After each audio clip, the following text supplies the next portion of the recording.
The Pale Moon is a famous Japanese novel that has already been turned into a drama and movie. It is said that the author wrote it based on real events that happened in Japan, and it is said to be based on several motifs. I watched the Japanese movie as a preview, but I watched the Korean drama without any prior knowledge. Pale moon means a fake moon made of paper, which has a meaning in Japan. In the past, people in Japan used to make fake moons in the shape of a crescent moon, and take pictures with their families or lovers in the background at a photo studio. I think you'll understand the meaning of this after watching the drama. Yoo Yi-hwa Kim Seo-hung seems to have a pretty good life, living as a stay-at-home mom with her husband and no children. Her husband, Choi Ki-yun Fairhwan, is the head of a large company and tries to do his own thing, ignoring Yoo Yi-hwa who stays at home. It turns out that Choi Ki-yun's house used to be the butler's house in Yoo Yi-hwa's family, but her father lost his business. After Choi Ki-yun's mom became wealthy through investments, she married him on the condition that he forgave all her debts. She runs into a former coworker who asks her why she's staying home when she's so good at her job and offers her a position at a savings bank.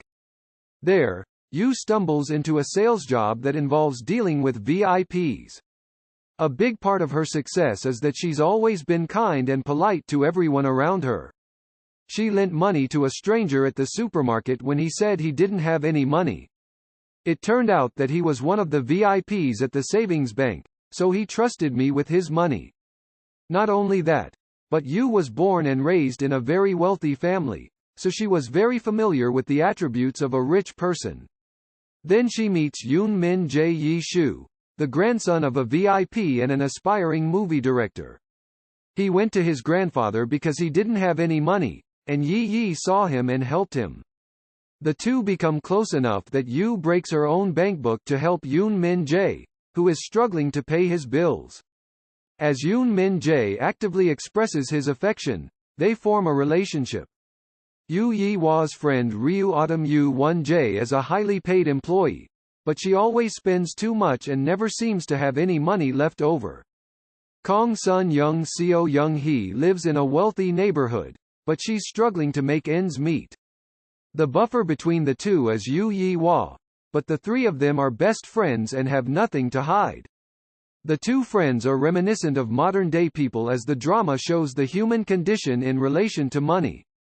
At the savings bank, there's Na Min-soo Lee Chai-eun, who joined the bank right out of high school and knows everything.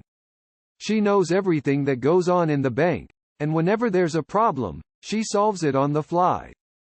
Then there's Aurori Yoon Bo-ra, who also came in right out of high school, and she's a little bit dissatisfied with the world, and she's very watered down.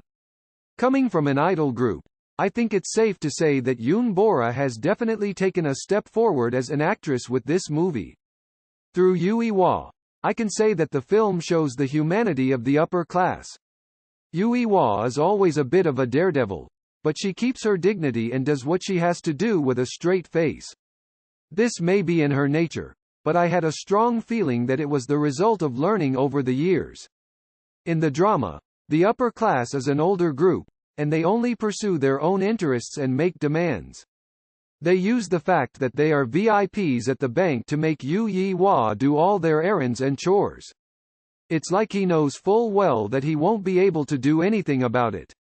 Through her husband, Choi Ki-won, we see the inferiority complex of people who are career-oriented and have money. He seems to be a character whose view of the world is based on whether or not he can become one of them. Yoon Min Jae, who Yoo Yi-hwa liked, also chases his own interests over time, unlike his initial feelings. The drama is heavy and serious throughout, and there's not a single laugh-out-loud moment. In a way, it's a rather depressing drama that only shows the negative side of things. The irony of this drama is that Yoo Yi-hwa is one of the most normal characters, despite her deviations.